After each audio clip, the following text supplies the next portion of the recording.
भीष्मजोन परामुक्ताः सर्वेषां च महिषितं उवाच Partha पश्येतं समावेतं कुरुनिति. In the presence of Bhishma, Drona, and all the other chieftains of the world, the Lord said, "Just behold Partha, all the crews assembled here." तत्र पश्यत् स्थितं पार्थाः पितॄणां पितामहान् आचार्यं मातुलान् भर्तॄन् पुत्रान् पौत्रान् सखींस्तथा श्वाशूरान् सुहृदश्चैव सेनयोरुभयोरपि. There Arjuna could see, within the midst of the armies of both parties, his father, grandfather, teachers, maternal uncles, brothers, son, grandsons, life, friends, father-in-law, and well-wishers. Okay, just 1 second, Yash. I'm going to mute everybody just so that there's no background noise. You can unmute yourself. तान् समीक्ष्य कौन्तेयः सर्वान् बन्धून् अवस्थितान् कृपया पर्यविष्टो विशदमेदम् अब्रवीत्. When the son of Kunti, Arjuna, saw all these different grades of friends and relatives, he became overwhelmed with compassion and spoke thus. अर्जुनोवाच दृष्ट्वेमं स्वजनं कृष्ण युयुत्सं स्वमुपस्थितान् सिदन्ति मामकत्राणि मुखं च परिष्यति.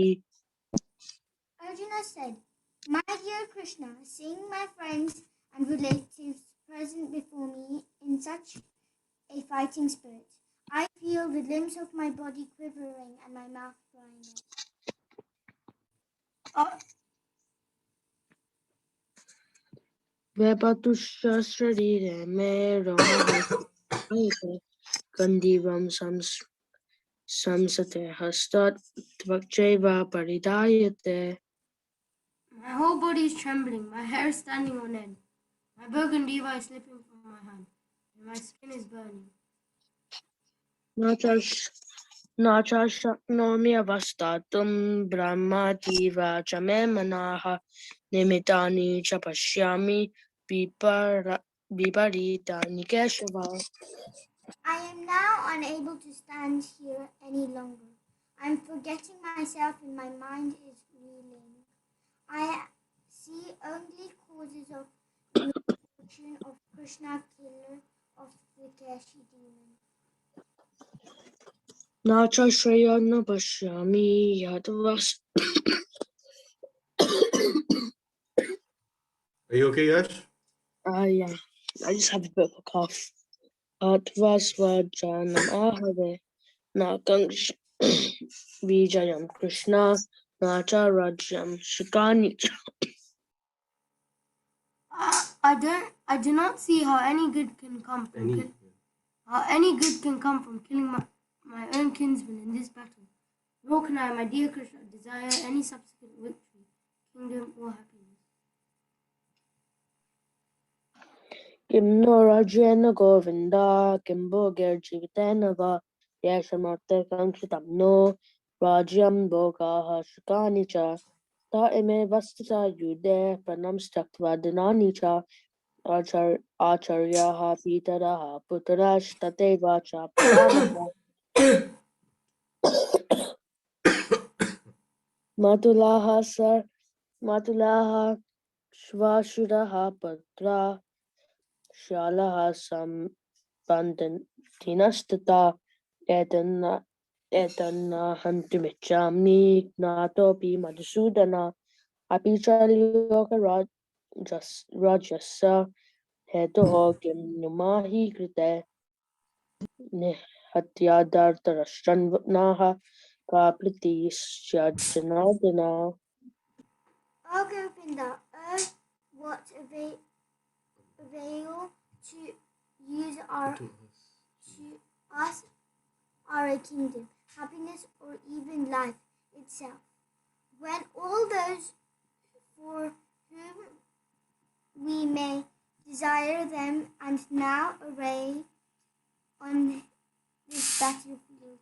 O Madhusudana, when the teachers, fathers and sons, grandsons, grandfathers, maternal uncles, fathers-in-law, grandsons, brothers-in-law, and other relatives are ready to give up their lives and prepare properties and are standing before me,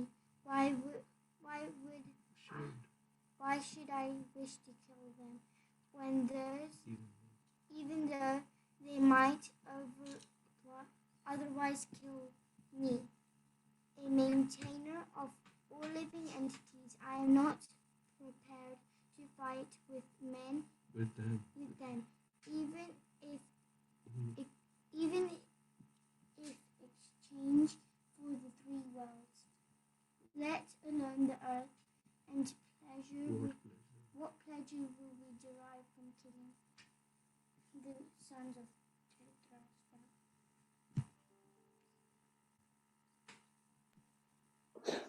Papam eva shrayad asman hatvetan atatayinaha tasmanarha vayam hantum dartarashtran sabandhavan svajanam hikatam hatva shuktinaha shyamamadavaha. Sin will overcome us if we slay such aggressors. Therefore, it is not proper for us to kill the sons of Dhritarashtra and our friends. What should we gain, O Krishna, husband of the goddess of fortune? And how could we be happy by killing our own kinsmen? Yadi apyetana pashyanti लोभोपाहात् चेतसः लक्षया कृतं दोषं निद्राद्रोहे च पातकम् कथं न ज्ञेयमस्माभिः पापादस्मान् निवर्तितुं कुलक्षया कृतं दोषं प्राप्स्याद्भिर्जनार्दन. Arjuna, although these men, their hearts overtaken by greed, see no fault in killing one's family or quarreling with friends, why should we, who can see the crime in destroying all families engaged in these acts of sin?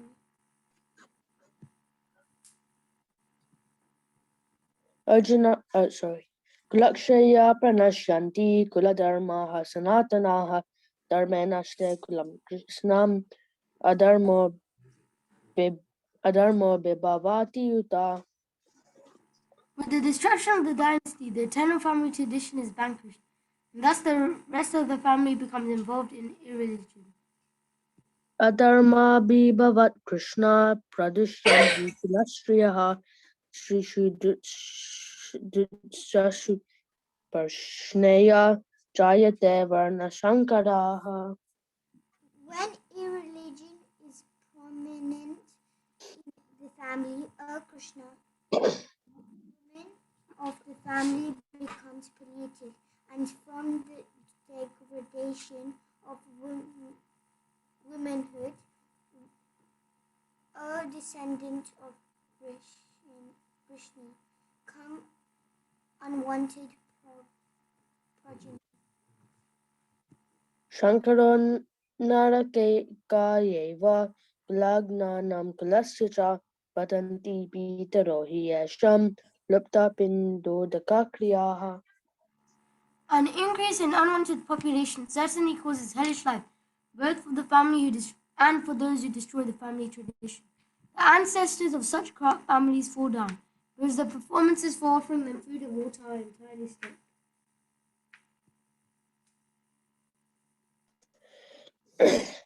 Duseretehi kulagnanam varna shankarakarakih utsadyante jati dharmaha kuladharmasya sashvataha.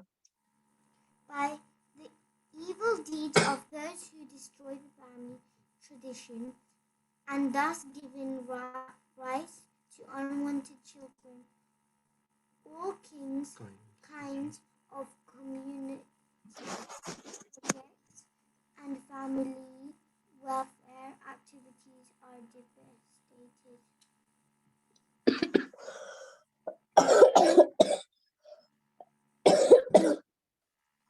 Sorry. Utsanakula Nanam Manushana Janardana Naragani Tambasho Bhagavati Anushushama. O Krishna, maintainer of people, I have heard by disciplic succession that those whose family traditions are destroyed dwell always in hell. Ahobata Mahat Papam Kartum Yadastita Vayam Yadraja Shukalobena Hantum Svajanam Udyataha. Alas, how strange it is that we are preparing to commit greatly sinful acts, driven by the desire to enjoy royal happiness. We are intent of killing our own kinsmen. Yadimam Apratikaram Ashastram Shastrapanayaha Tatarashanune Hanyushtanme Shemataram Bhavet. Better for me if the sons of Dhritarashtra, weapons in hand, were to kill me unarmed and unresisting on the battlefield.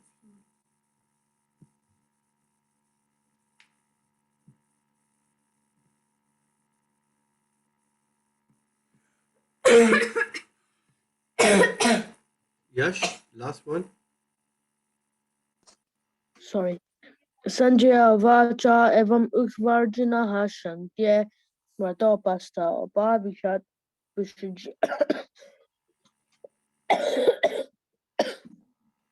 Jash Sasharirem Chapam Shoka Samvijna Manasaha. Sanjaya said, Arjuna, having thus spoken on the battlefield, cast aside his bow and arrows and sat down on the chariot, his mind overwhelmed with awe. Thank you so much, Yash, Sridham, Sachi. That was very nice. And thank you, everybody, for the patience as these children recited. Yash, do take some warm water with honey. We all got this cough. I'm sure it's not anything serious, but because I've had it because of the hay fever. Once your hay fever kind of goes in, the pollen starts to create a cough, especially in the evenings.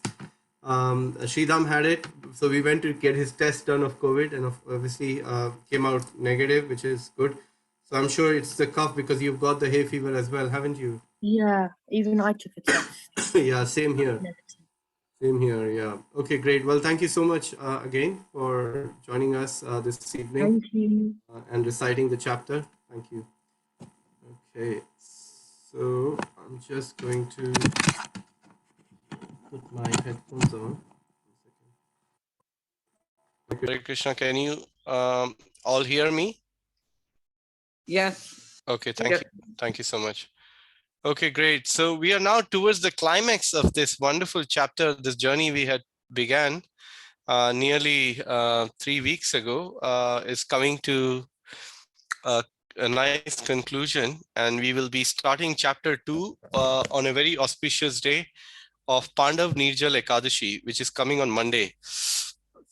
It is that one of those Ekadashi, if it is done without the water, then you get the benefit of one, doing all the other Ekadashis, and you also get the benefit if you're already doing the other Ekadashis, but somehow or other, either consciously or unconsciously, one of those Ekadashi was broken.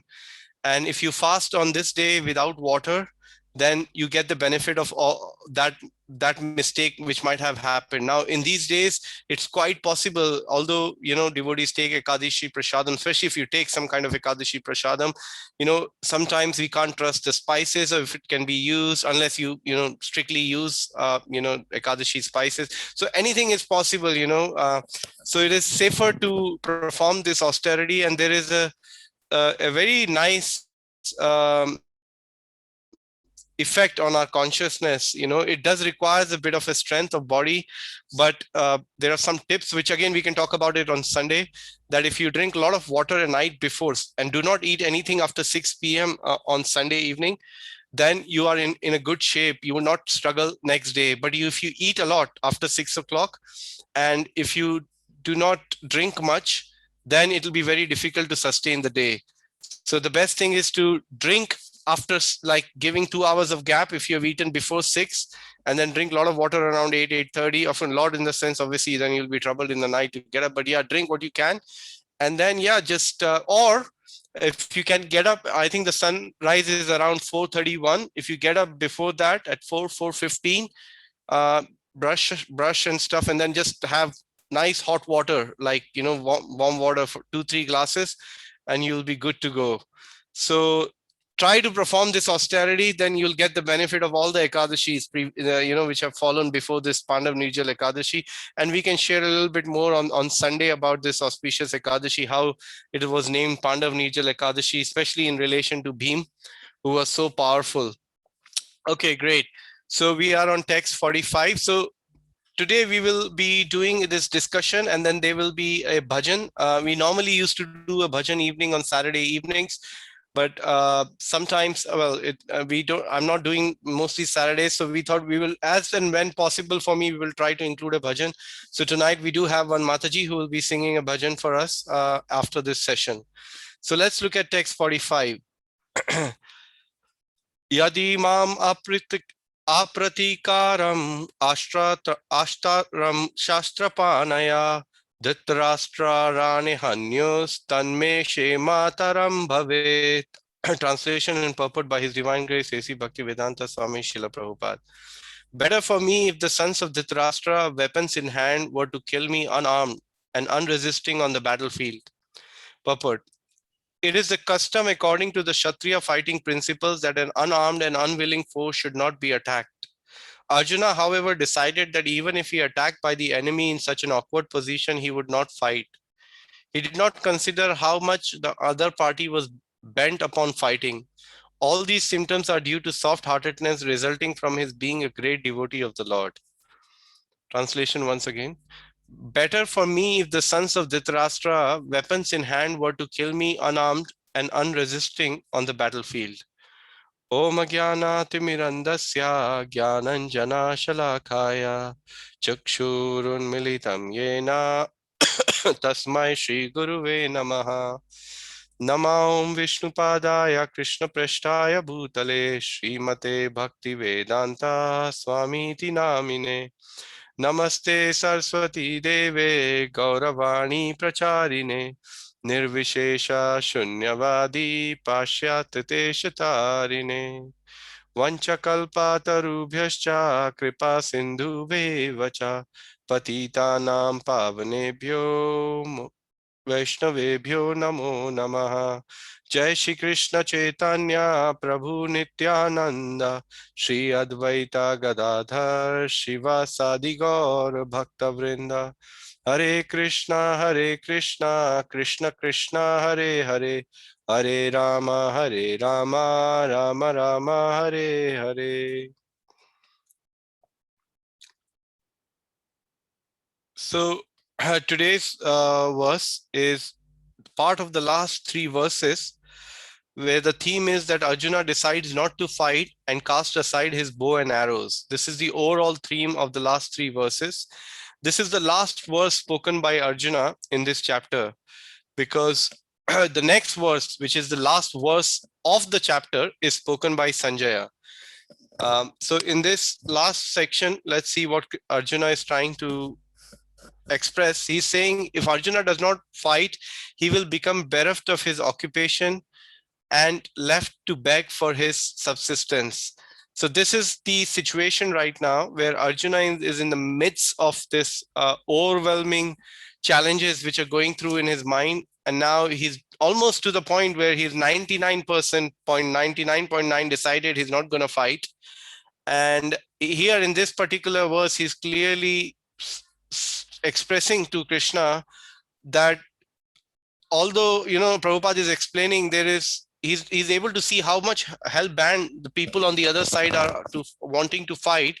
But Arjuna has clearly made up his mind that he's not going to fight.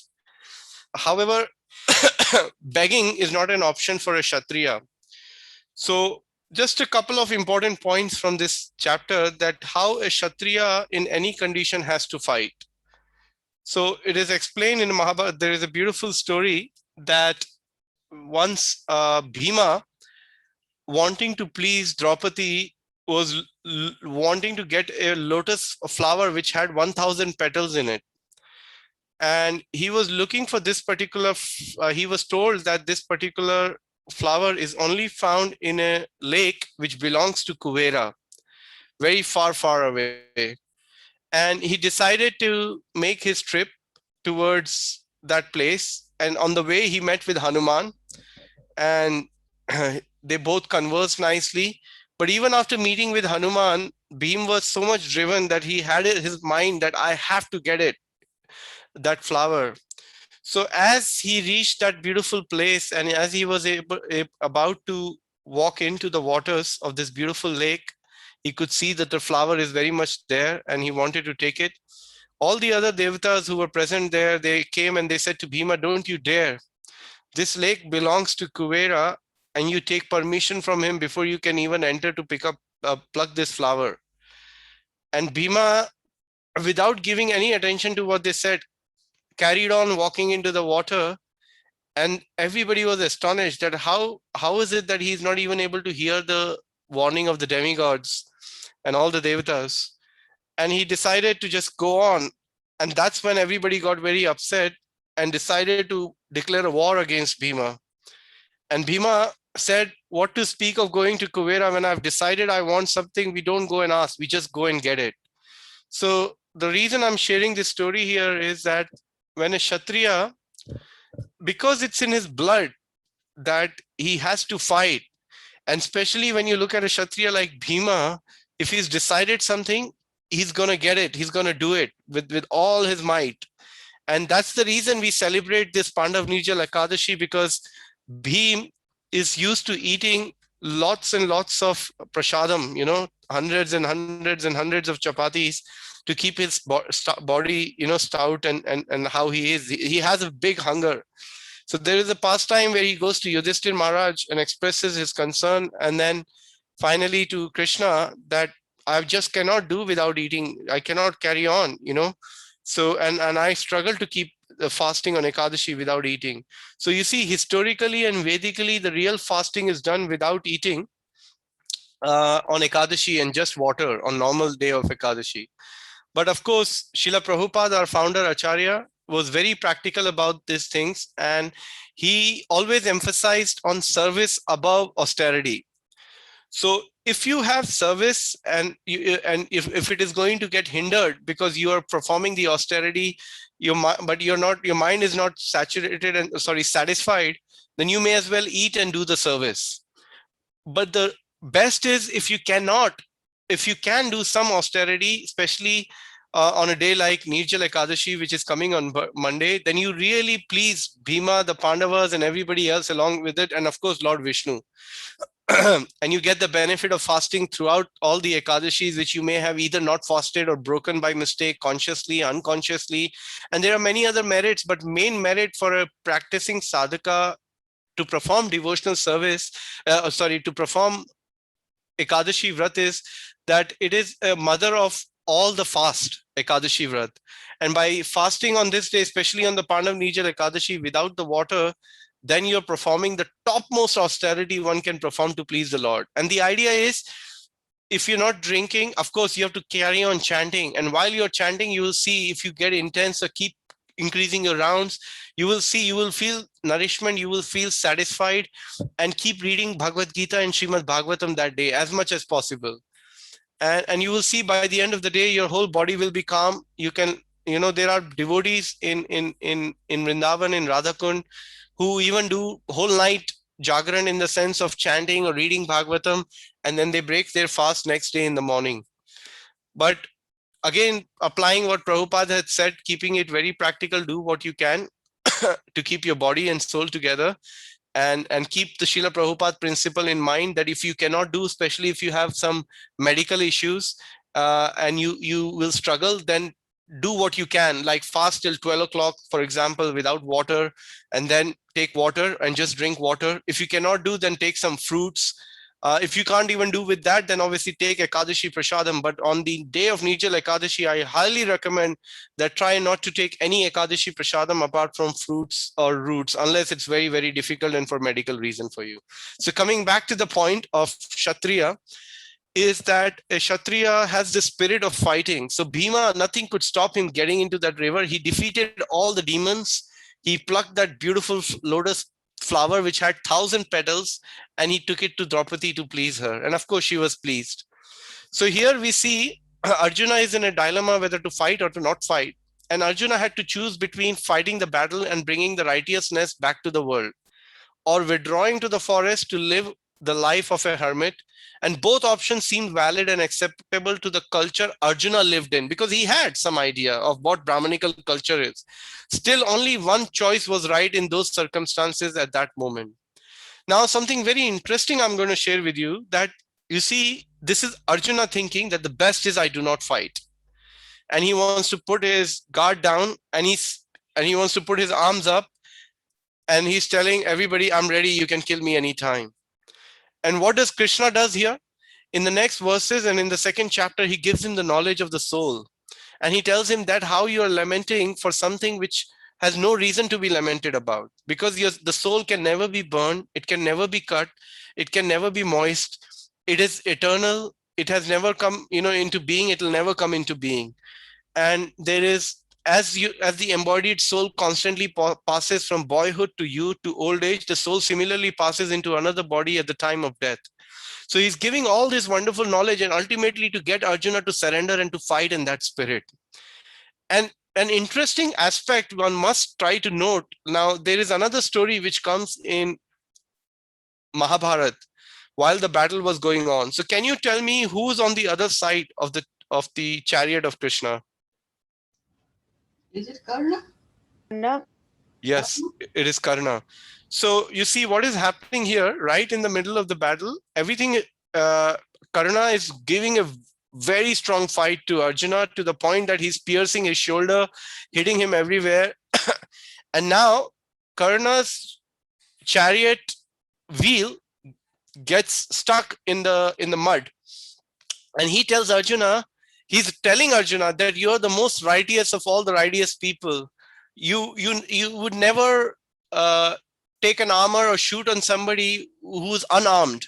So my wheel is stuck. I'm getting down to take out the wheel.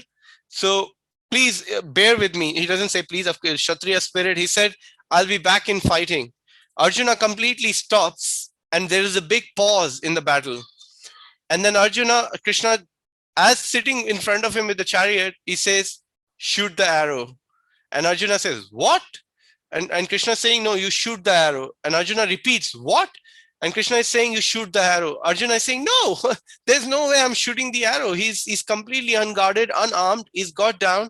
And then Krishna reminds him that I'm telling you to shoot the arrow.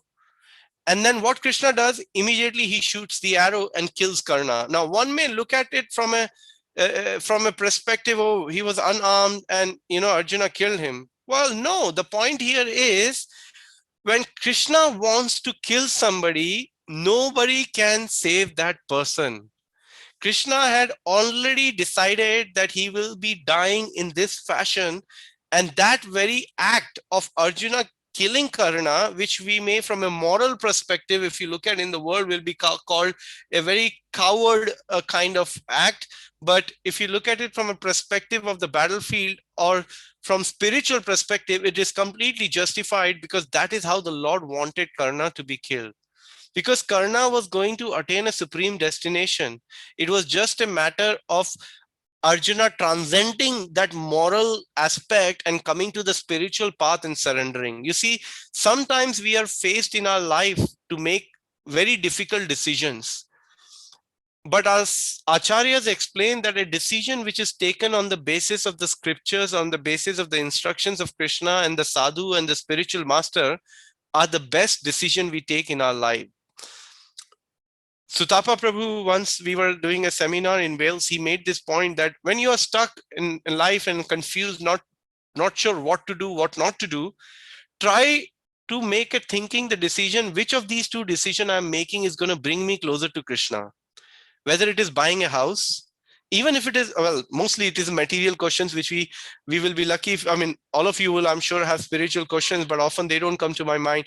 But when we are going through the material consideration, it is highly recommended to write down the advantages on both the sides and disadvantages, so you can do a SWOT analysis.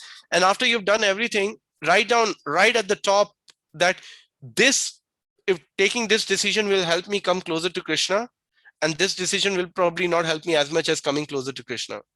Even though there may be one or two things on the other side, but if you can bite the bullet, as we say in English, and go by what is going to help you come closer to Krishna, you will see in a short term. Sorry, could devotees please stay unmuted, because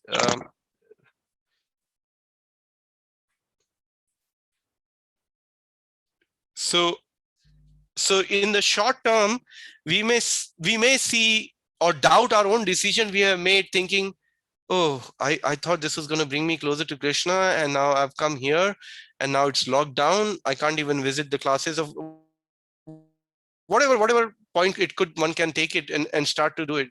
No, but you will see, or Krishna will show you through his plan, that because you made that choice, and Krishna is telling in Bhagavad Gita, ye yatha mam prapadyante tam tathaiva bhajami aham. You see, the Atma Nivedan aspect, surrendering our very self to the Lord, comes through this principle of making the decisions which are favorable to our Krishna consciousness. So even in the short term, even if we don't look like it is a very good picture, but that decision you made will go in the diary of Krishna, and he will make a note that, okay, this devotee has made this decision, and I have to give him the purification of the heart so he can come closer to me.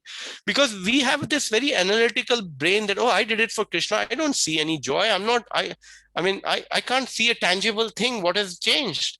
That's our consciousness. But Krishna is trying to completely assure us, our acharyas are telling us, our senior devotees are telling us, try to make that decision.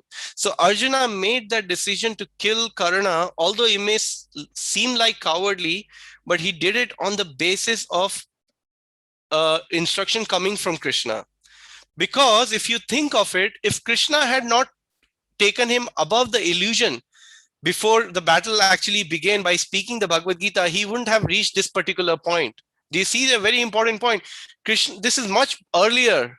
In 30 minutes, Krishna recited the entire Bhagavad Gita to Arjuna, and he was ready to fight, and he was fighting in that spirit. Of course, any person will think when an instruction like that comes, like we do, and everybody should, and he did, but he followed the instruction of Krishna. He decided to kill him. So you see a very interesting point here is that he's now earlier thinking whether fight or not to fight, being a Kshatriya, but his duty is to fight.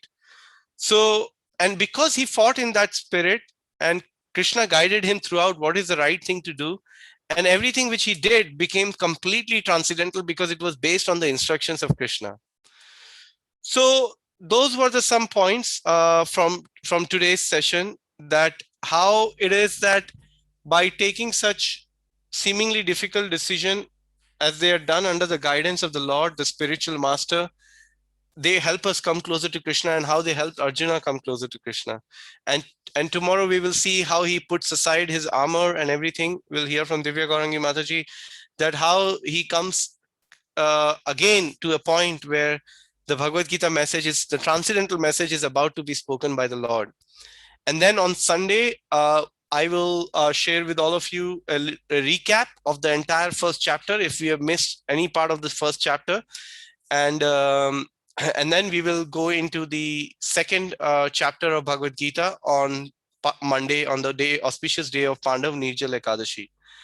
So on that note, I would like to open up the floor for any comments, any questions or answers. Because we are doing bhajan, I would still like to conclude by 2:45. So we have another 15 minutes for any questions, any comments, any reflections you may have, which you felt were helpful in understanding the verse from today, which we can reflect back? Yes, Chetna Mataji, you're raising your hand, so please go ahead. And you can also send a message in the chat box if you like. Hi, thanks for that. Just a quick one. You mentioned that we could, when we are making, though our decisions would be around material things, but if we think about how we are serving Krishna best, can you give us a practical example, please? Like with the pros and cons of one, maybe. Sure, I'll give you a practical example, Mataji. So when we were, for example, considering buying a house, not now, but the last one, and one of the aspects, actually, let me give another practical, which is, this is also practical, but another better one. I was in India in 2010. We moved back to India from UK, and based on the instruction of a very senior devotee who we were aspiring at that time, His Holiness Mahanidhi Swami. And he has been living in Radhakund, great saint, Srila Prabhupada disciple. Now he's taken a Babaji Vesh. So he wanted us to come live closer to the Dham. And we just decided, because Maharaj is saying, you take that decision and you move to close to Dham. So we went to Jaipur. I took a transfer within my company and I got a job in I used to work in hotels at that time. So I went to a Marriott hotel in Jaipur, which was opening.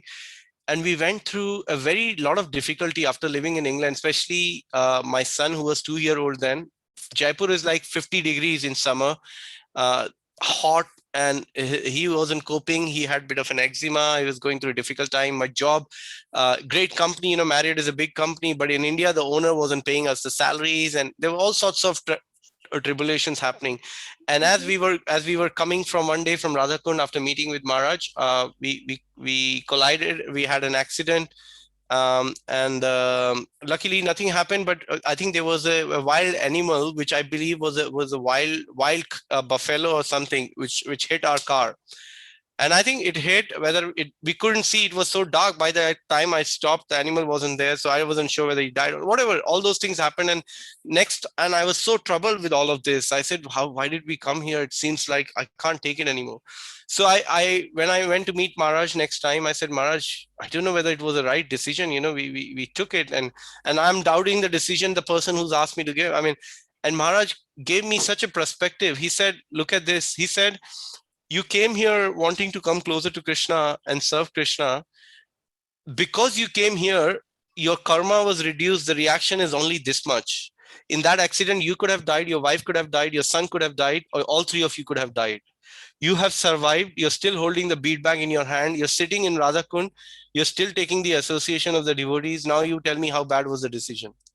So that really brought me a perspective that, okay, we took that decision more from a spiritual aspect, and I could see in the longer run. And again, circumstances changed, but again, for the sake of association, schooling of children, we decided to make a move back to London, and it was all Krishna's arrangement.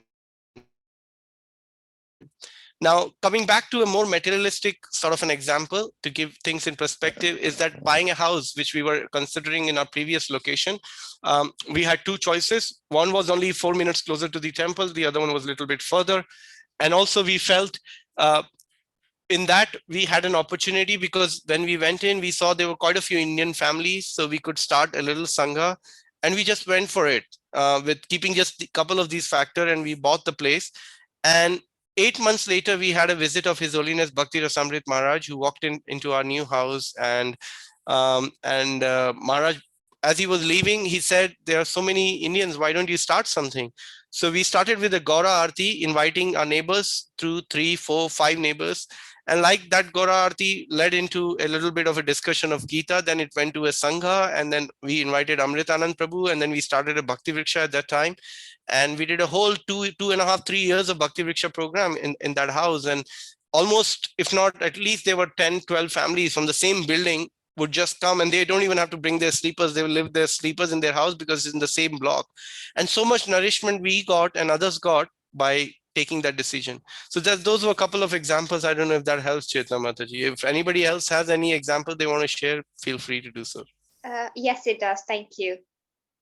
Prapuji, I would like to add an example, if that's okay. Please go ahead, Mr. Mataji. Yes.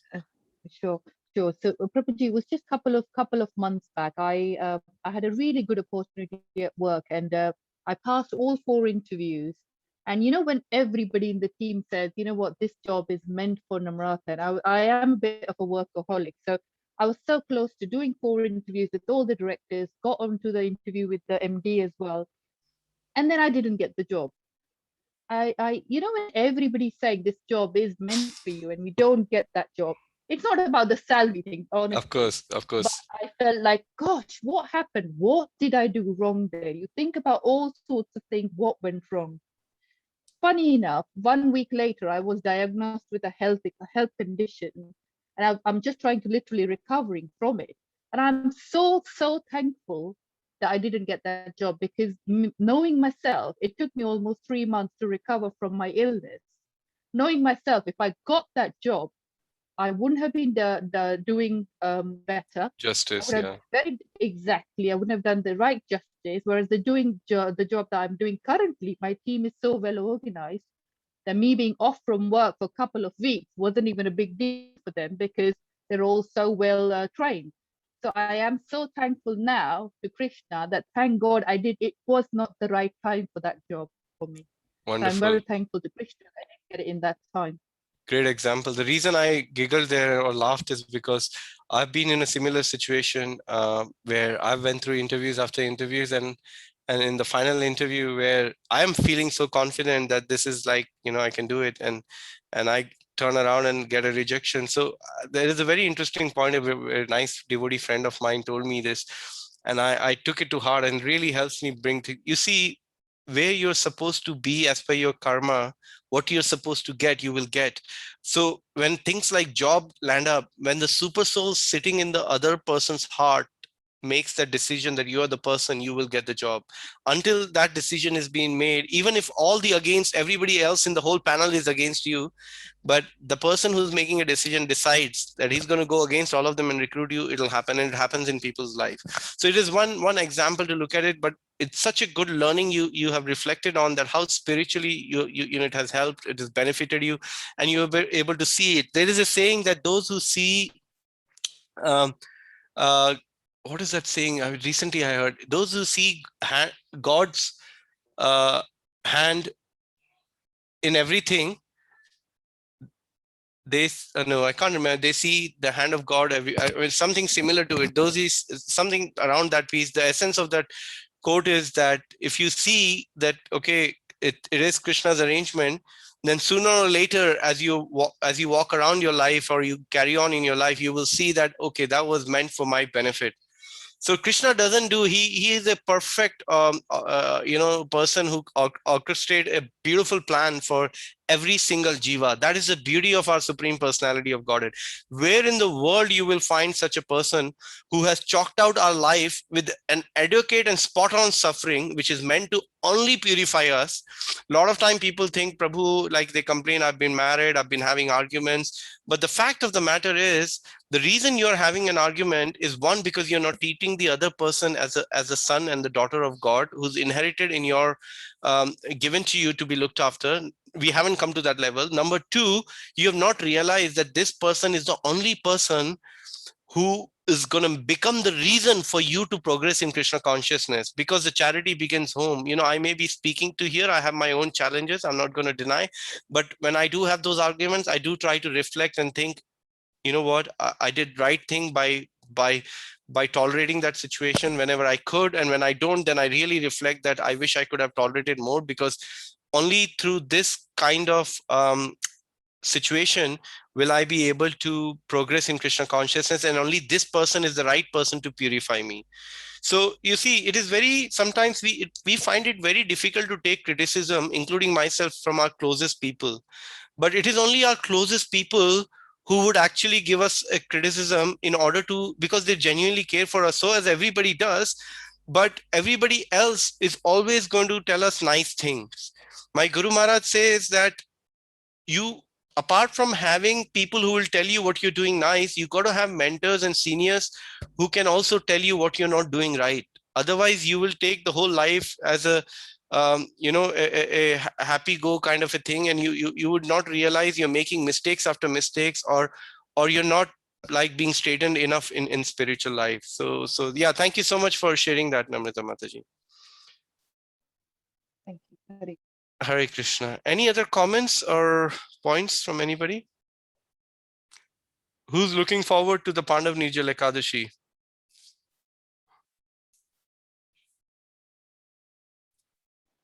I am indeed. Hari Bol, Jai. Please prepare your day a night before, not just about drinking water and stuff, but keeping your japa in a bag where you know you're going to pick it up from here. Have some prayers you want to read before.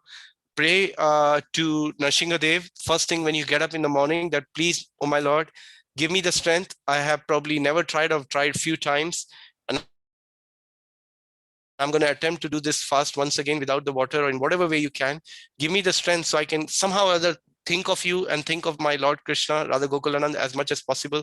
Read about your pastimes and chant the holy name as much as possible, and help me to not be critical towards anybody, including my own family. So by that prayer, we can try to make that journey of the Nirjala Ekadashi, which is coming in few days.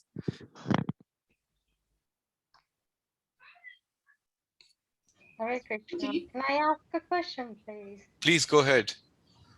I'm fairly new to the Sure.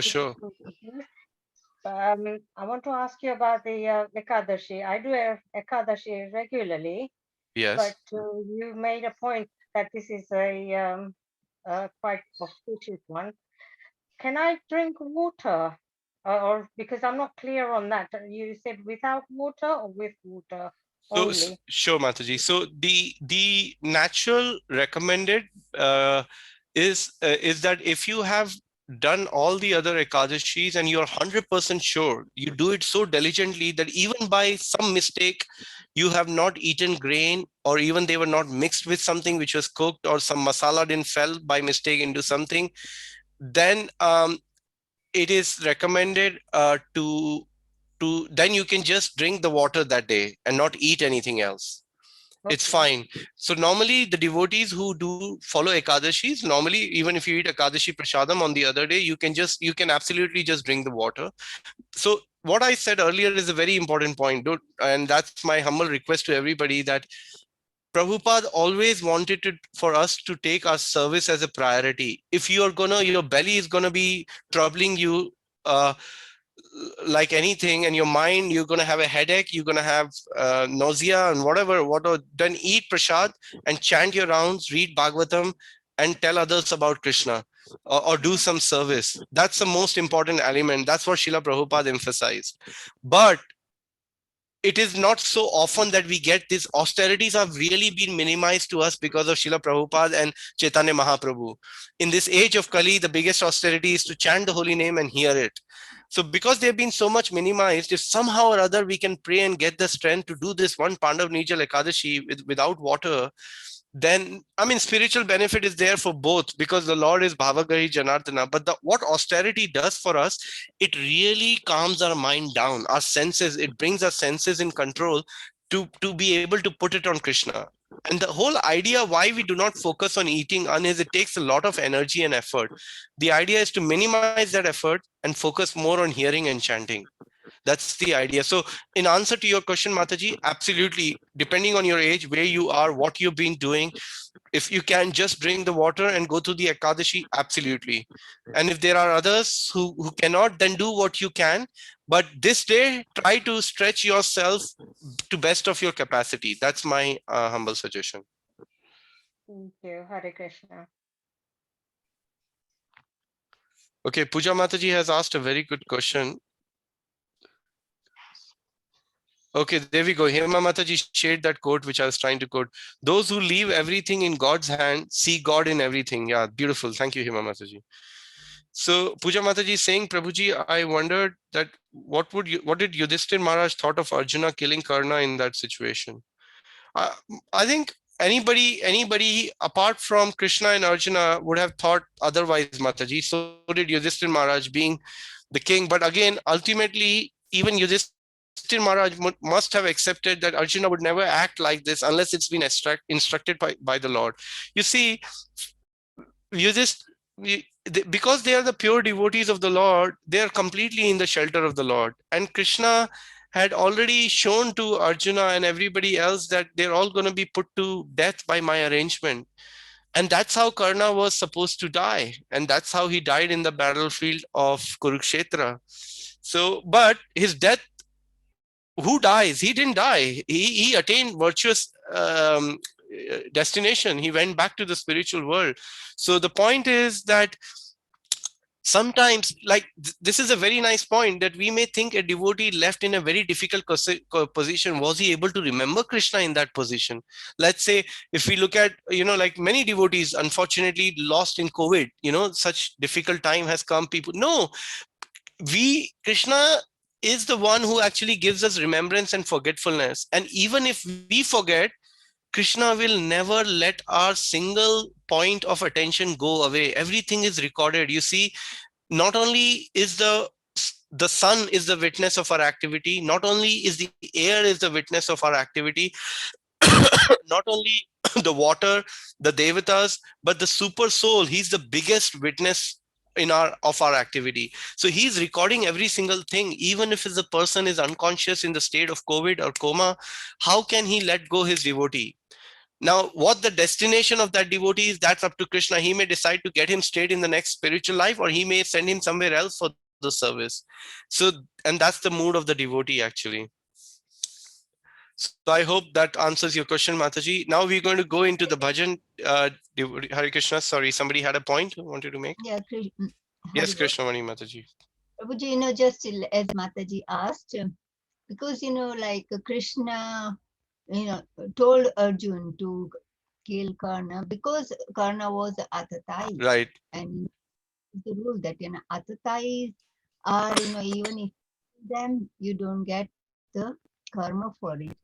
Because, what happened when Abhimanyu was killed, right, from that, Yudh was going, the battle was going very nicely. Everybody was following the rules and regulations.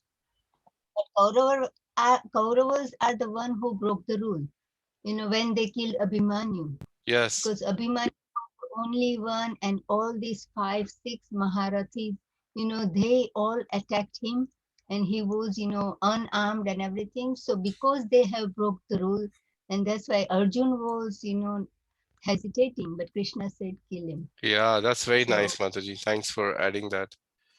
Beautiful. Beautiful. Hare Krishna. Hare Krishna. Okay. Okay. Oh, my voice is echoing.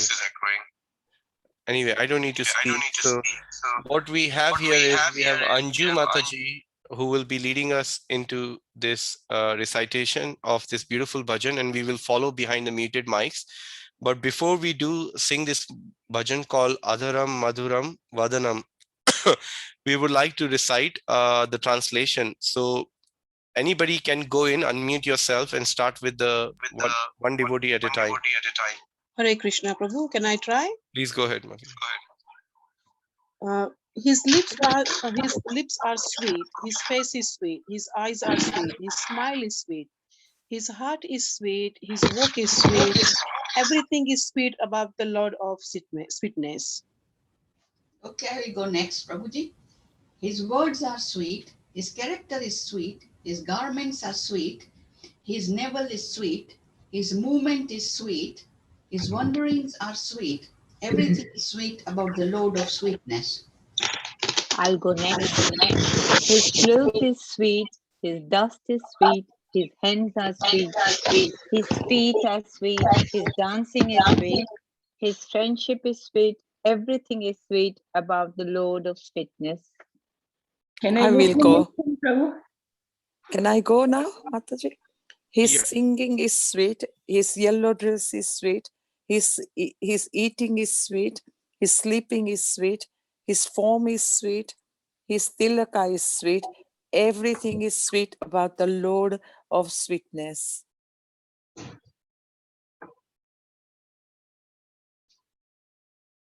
Number 5, his activities are sweet. His liberation is sweet. His high achieving is sweet. His loving sports are sweet, his offerings are sweet, his peacefulness is sweet. Everything is sweet about the Lord of sweet. Number 6. Hare Krishna. His Gunjamala is sweet. His flower garland is sweet. His Yamuna is sweet. His ripples are sweet. His water is sweet. His lotus are sweet. Everything is sweet about the Lord of sweetness. Hare Krishna. Hare Krishna. Okay, Number 7. Please go ahead, Mataji. His gopis are sweet. His pastimes are sweet. His meeting is sweet. His food is sweet. His happiness is sweet. His etiquette is sweet. Everything is sweet about the Lord of sweetness. Hare Krishna. Hare Krishna. His cowherd boys are sweet. His cows are sweet. His herding stick is sweet. His creation is sweet. His trampling is sweet. His fruitfulness is sweet. Everything is sweet about the Lord of sweetness. Hare Krishna. Jai. So, Anju Mataji, please go ahead and you can recite, and we will recite with you behind the muted mics. And thank you for coming forward and offering this service. Hare Krishna. I offer my humble obeisances to Krishna and my pranam to all my brothers and sisters. I am going to sing Madhurashtakam today, and I hope Krishna will like it. So I will start now. Adhiram madhuram vadinam madhuram nayanam madhuram hasitam madhuram hitayam nabhuram gamanam madhuram madhuradhipate rakhilam madhuram vachanam madhuram charitam madhuram vasanam madhuram valitam madhuram chalitam madhuram pramitam madhuram madhuradhipate rakhilam madhuram venur madhura renur madhura panir madhura pado madhura nrityam madhuram sakhyam madhuram madhuradhipate rakhilam madhuram gopi madhura leela madhura yuktam madhuram bhuktam madhuram drishtam madhuram shishtam madhuram madhuradhipate rakhilam madhuram gopa madhura gao madhura yashtir madhura shrishtir madhura dalitam madhuram falitam madhuram madhuratipate rakhilam madhuram. Hari bol bol bol Krishna bol bol bol Radha Radhe Hari Krishna bol bol bol mere man mein Hari mere tan mein Hari धड़कन में हरि जीवन में हरि गोविंद हरि गोपाल हरि श्रीनाथ हरि है मुकुंद हरि अधरम मधुरम वदनम मधुरम नयनम मधुरम हसितम मधुरम. Hare Krishna.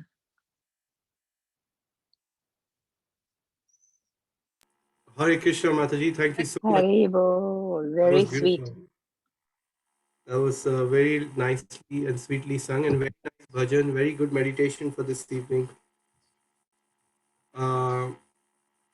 Thank you for so much for reciting the verse and singing the bhajan.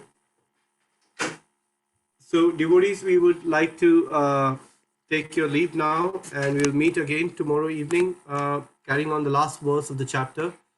And then on Sunday, I will do the conclusion. Also, I was thinking on Sunday, if time permitting, because we'll do a recap for the 15 minutes and we will save the 15-20 minutes, where I would like to share a presentation with you on one of the main purposes, apart from hearing and chanting, that why we started this service of chant, and how chanting together this chapter of Bhagavad Gita and sharing that same Krishna consciousness with others go hand in hand. So I will share some ideas and thoughts with all of you on Sunday. We are meeting our chat leaders and the Sankirtan leaders. Hopefully gonna meet if we get a chance on this weekend. And then on Sunday, I can share a bit more information with all of you and provide an opportunity for all of us to be engaged in this service moving forward. So everybody can get a chance. So many of you are already engaged. And if anybody is looking for more services, sitting at home, wherever you are, whatever you can do, you will be able to do. So I'll share that opportunity with all of you on Sunday. So thank you once again, Anju Mataji, for the bhajan. And thank you, everybody. Vancha kalpatarubhyascha kripa sindhu vevacha patitanam pavnem. Vaishnavebhyo namo Hare namaha. Krishna. Hare Krishna. Krishna.